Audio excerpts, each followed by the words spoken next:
يستذكر مركز اتجاهات للدراسات والبحوث ذكرى العيد الوطني 44 لمملكة البحرين، والذي يتزامن مع الذكرى 16 لتولي الملك حمد بن عيسى الحكم، حيث يأتي احتفال المملكة في 16 من ديسمبر من كل عام بالعيد الوطني، حينما تولى الشيخ عيسى بن سلمان الحكم بعد حصول البحرين على الاستقلال في 14 من أغسطس عام 1971، ولذلك تم تأخير الاحتفال بالعيد الوطني ودمجه مع يوم عيد الجلوس.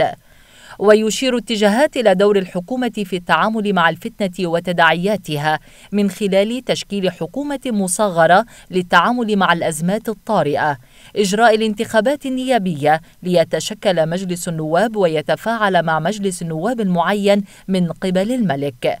وعلى المستوى الاقتصادي، أصبح الاقتصاد البحريني واحدا من أبرز الاقتصاديات الخليجية تنوعا في ضوء ارتفاع إسهام القطاعات غير النفطية، تنمية ثروات النفط والغاز الطبيعي، إقامة مؤسسات حديثة ومتطورة، تصنيف المملكة كمركز مالي ومصرفي بارز في المنطقة العربية لاحتضانها ما يزيد عن 412 مؤسسة مالية ومصرفية وشركة تأمين. تواجد مشروع مرفأ البحرين المالي وسوق واعدة للأوراق المالية، تبوء المنامة مكانة متميزة في ترتيب التقارير الدولية والمنتديات الاقتصادية العالمية الخاصة. ويؤكد اتجاهات على أن المرأة البحرينية شهدت تطورا ملموسا، فكانت من أوائل من دخلنا المؤسسة التشريعية بالانتخاب وفقا لميثاق العمل الوطني، حيث يمنع التمييز ضدها.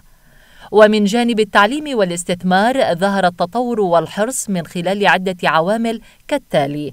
اهتمام سمو ولي العهد الأمير سلمان بن حمد بمشروع رائد لإصلاح سوق العمل والتدريب، مبادرة الملك حمد بن عيسى بتخصيص 30 مليون دينار بحريني لتنفيذ المشروع الوطني للتدريب والتوظيف، تنفيذ مشروع التأمين ضد التعطل، إنشاء هيئة تنظيم سوق العمل وصندوق العمل. ويوضح اتجاهات أن هذا التطور لم يكن يحدث إلا من خلال تجارب التعليم الخاص، ولذلك تم فتح العديد من الجامعات الخاصة إضافة إلى جامعة البحرين وجامعة الخليج العربي. وعلى صعيد السياسة الخارجية، فاتسمت علاقات مملكة البحرين بسمات متعددة، أهمها التعاون ومد جسور الصداقة مع العالم الخارجي، ترسيخ علاقتها مع دول مجلس التعاون الخليجي،